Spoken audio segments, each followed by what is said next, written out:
Peggy 3.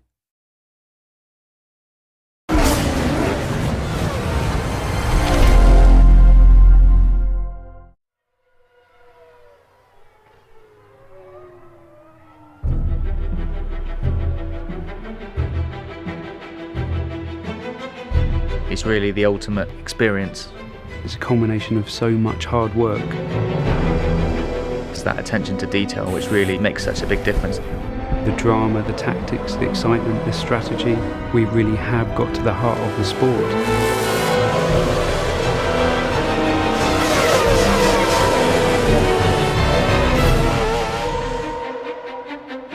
We've had 2 really successful games launched already now for Formula One.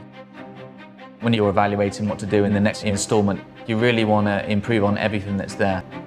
The aim for the 2012 game is to make more of a complete F1 experience. At the start of the game now, we've got the Young Drivers Test. It's a real test that exists in real life. It's set in Abu Dhabi in 2011, and you get a chance to drive either the Red Bull, the Ferrari or the McLaren.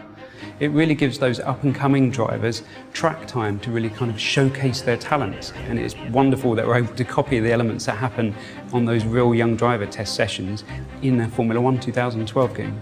I remember my first test was with Red Bull Racing at the end of 2007, and even 3 years later, the people who ran me at the test still remember the job that you did. So the first impression really is important. People still talk about the first time Lewis tested at Silverstone for McLaren, and so it is a hugely important day for a racing driver. I think Codemasters have done a super job giving regular people a proper insight into what a Grand Prix car is like. The hot lap videos, you see these kind of things on TV all the time, and we're using Anthony Davidson, an ex-Formula One driver. And he's really just directing you on what makes a good lap. So he'll be pointing out the braking points, the things you should be watching out for. If it's a double apex, the sort of line you should be taking. This is kind of just giving you that fundamental information that you need in order to get to a new circuit, understand it very quickly and enjoy the most from it. Formula One games are very fast, always have been in the past, but what we've tried to do is enable the player to drive consistently. And we've put a lot of time into working on the pad to help the player control the car at speed.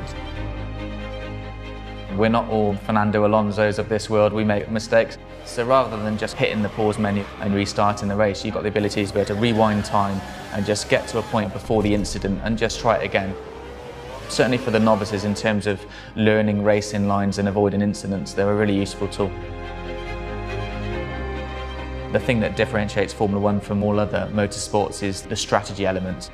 Being able to make the right call at the right time.